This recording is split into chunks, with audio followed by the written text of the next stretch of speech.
حضرت مولانا محمد صدیق امرتسری صاحب بیان فرماتے ہیں کہ سیرالیون کے ایک ابتدائی احمدی دوست پاس سنفاتولہ پر عجیب رنگ میں اللہ تعالیٰ نے رویا کے ذریعے احمدیت کی صداقت کا انکشاف فرمایا۔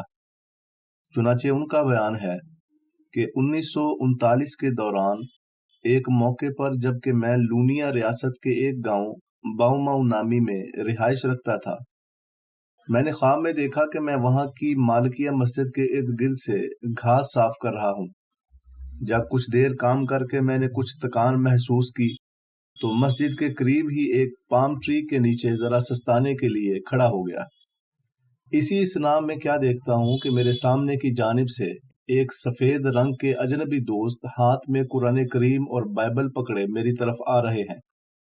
میرے قریب پہنچ کر انہوں نے السلام علیکم کہا اور پھر مجھ سے دریافت کیا کہ اس مسجد کے امام کون ہے، میں انہیں ملنا چاہتا ہوں۔ اس پر میں ان سے رخصت لے کر امام مسجد صاحب کو بلانے چلا گیا، جن کا نام الفا تھا۔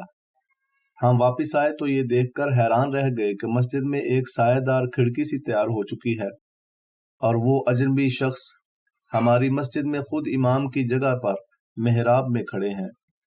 ہمیں دیکھتے ہی انہوں نے ہم دونوں کو حکم دیا کہ اس سایہ دار جگہ میں بیٹھ کر ہم انہیں قرآن سنائیں۔ ابھی چند منٹ ہی گزرے تھے کہ وہ اجنبی شخص مسجد سے نکل کر ہمارے پاس آئے اور ہمارے امام سے مخاطب ہو کر کہا کہ میں تمہیں نماز کا صحیح طریق سکھانے کے لیے آیا ہوں۔ اس پر میری آنکھ کھل گئی اور صبح ہوتے ہی میں نے اس کا ذکر اپنے تمام مسلمان دوستوں سے کر دیا۔ یہاں یہ امر قابل ذکر ہے کہ سیرالیون میں مالکی مذہب کے لوگ مالکی فقہ کے مطابق ہاتھ چھوڑ کر نماز ادا کرتے ہیں، جیسے ہمارے ملک میں شیعہ حضرات۔ وہ آگے بیان کرتے ہیں کہ اس خواب کے قریباً ایک ہفتے بعد صبح کے وقت میں نے اپنا کدال لیا اور اپنی اسی مالکیہ مسجد کے صحن سے گھاس صاف کرنے لگا۔ قریباً نصف گھنٹے کے بعد میں نے کچھ تکان محسوس کی اور قریب ہی ایک پام ٹری کے نیچے آرام کرنے کے لیے کھڑا ہو گیا۔ ابھی چند ہی منٹ گزرے تھے کہ کیا دیکھتا ہوں کہ سامنے سے الحاج مولانا نذیر احمد علی صاحب رضی اللہ عنہ تشریف لا رہے ہیں۔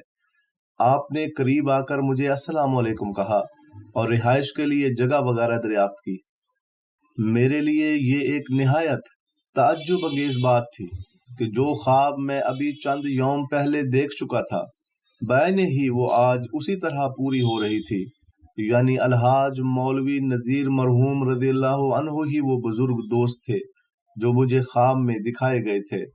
لباس بھی تقریباً وہی تھا جو میں نے خواب میں دیکھا تھا۔ سو میرے لیے ایسے مہمان کی خدمت ایک خوش قسمتی تھی، لہٰذا میں نے آپ کو کسی اور جگہ ٹھہرانے کی کوشش نہ کی بلکہ اپنا گھر خالی کر کے رہائش کے لیے پیش کر دیا۔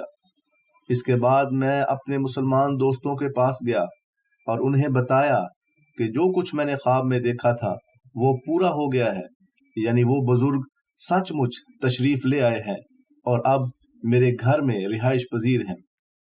کچھ دنوں کے بعد میں احمدی ہو گیا اور پھر اس کے بعد میری اور الحاج مولوی نذیر احمد علی رضی اللہ عنہ کی تبلیغ سے اس گاؤں کے اکثر مسلمان حلقہ احمدیت میں داخل ہو گئے۔ چنانچہ میں اس وقت سے اللہ تعالیٰ کے فضل سے احمدی ہوں۔ میرا سارا خاندان بھی احمدی ہو چکا ہے۔ دعا ہے کہ اللہ تعالیٰ اس سچی جماعت میں مجھے وفات دے اور انجام نیک کرے، آمین۔ مولوی صدیق امرتسری صاحب بیان کرتے ہیں کہ ہمارے یہ بزرگ بھائی سانفاتولہ کئی سال پہلے وفات پا چکے ہیں۔ میرے ذاتی مشاہدے کے مطابق نہایت مخلص، دعا گو اور تقوی شعار احمدی تھے۔ انہوں نے بھی سیرالیون میں احمدیت کی ابتدائی زمانے میں بڑی تکلیفیں اٹھائیں مگر ثابت قدم رہے اور انجام بھی خدا کے فضل سے نیک ہوا۔